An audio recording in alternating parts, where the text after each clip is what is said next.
Magandang araw mga bata! Bago tayo magsimula, maaari bang tumayo ang lahat para sa isang panalangin?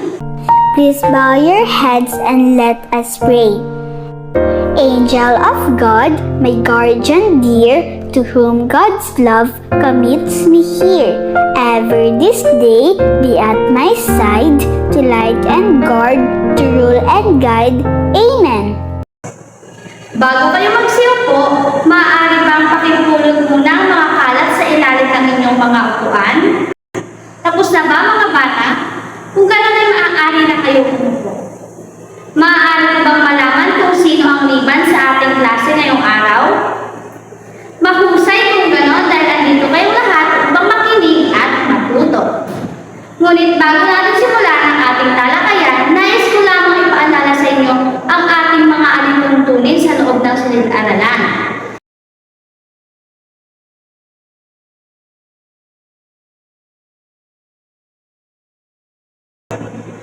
Naintindihan ba ang mga alituntunin sa loob ng silid-aralan, mga bata?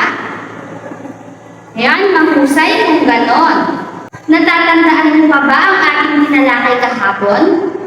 Mahusay kung ganon. Kahapon, tinalakay natin ang ating mga sariling kagustuhan, katulad ng paboritong lugar, kulay, damit, pagkain, at iba pa. Ngayon naman, bago natin simulan ang ating talakayan, magkakaroon muna tayo ng aktibidad. At ang aktibidad na ito ay tatawagin natin sakay tayo sa bus ng pangarap. Narito ang mga hakbang at kagamitan sa aktibidad na gagawin natin.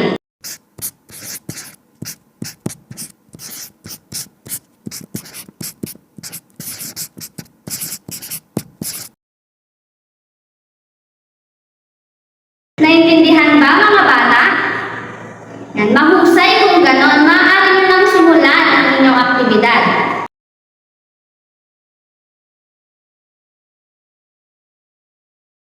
Ang gaganda ng gawa ninyo mga bata.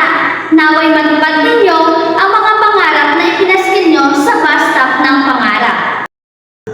Ang aktibidad na inyong ginawa ay may kinalaman sa ating aralin ngayong araw. Ngunit bago natin simulan ang ating talakayan, ay may ipapakita ko sa inyo mga larawan. Unang larawan ay ang larawan ng pulis. Pangalawang larawan ay ang larawan ng piloto. Pangatlong larawan ay ang larawan ng guro. Pangapat na larawan ay ang larawan ng dentista. At ang panglimang larawan ay larawan ng bumbero. Alin sa mga profesyong ito ang gusto nyo maging sa inyong paglaki? Ayan, mahusay mga bata. Ang ating tatalakayin ngayong araw ay patungkol sa pangarap o ang mga ninanais para sa sarili. Handa na ba kayo mga bata?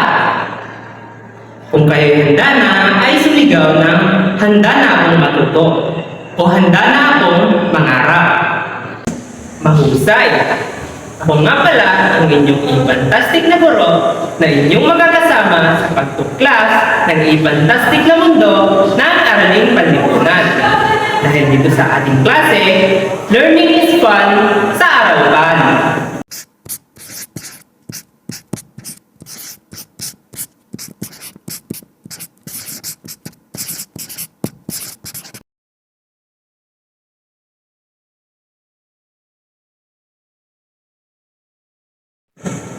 Ang pangarap ay ang mga bagay o ninanais natin para sa ating sarili na gusto nating makamit.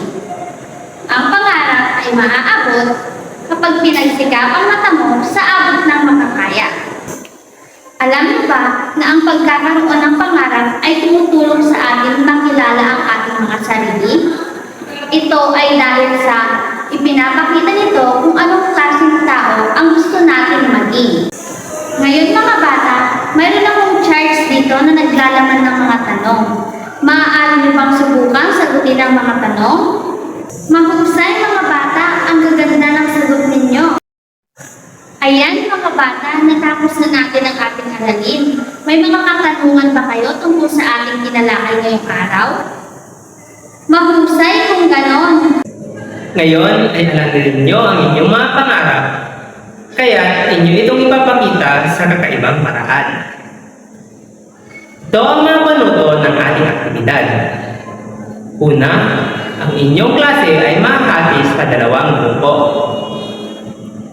Pangalawa, bawat miyembro ng grupo ay pupunta sa harapan at sasabihin ang "Ako si" at ang inyong pangalan at "Ako na ngayon ay isang" at ang nagtiring ninyong profesyon at inyo itong i-action. Halimbawa, Gusto ko namang maging isang guro. Nais kong magturo sa mga bata kung paano magbasa at magsulat. naintindihan ba mga bata? Mahusay mga bata. Narito ang rubric para sa inyong aktibidad. Ang husay mga bata. Bigyan niyo naman ang inyong sarili ng very good clap. Sa 2, 3, sa 2, 3. Very good, very good, very good.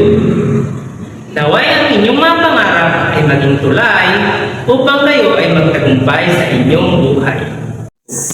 Para sa inyong pagtataya, ito ay tatawagin nating "Ako ngayon at ako sa future." Narito ang panuto para sa inyong pagtataya. Iguhit ang inyong sarili sa 2 kahon. Para sa unang kahon, iguhit ninyo ang inyong sarili ngayon. At sa ikalawang kahon naman, iguhit nyo ang inyong sarili bilang taong natupad na ang pangarap. Narito ang rubrics para sa inyong pagtataya. Naintindihan ba mga bata? Mahusay kung ganon. Para sa inyong takdang aralin ay gumuhit kayo ng isang bilog. Sa loob ng bilog ay isulat ninyo ang inyong pangarap. Sa gilid ng bilog, sa kanan at sa kaliwa, ay gumuhit kayo ng 2 taksulok. Sa loob ng taksulok ay ilagay ninyo ang mga dapat ninyong gawin upang maabot ninyo ang inyong mga pangarap.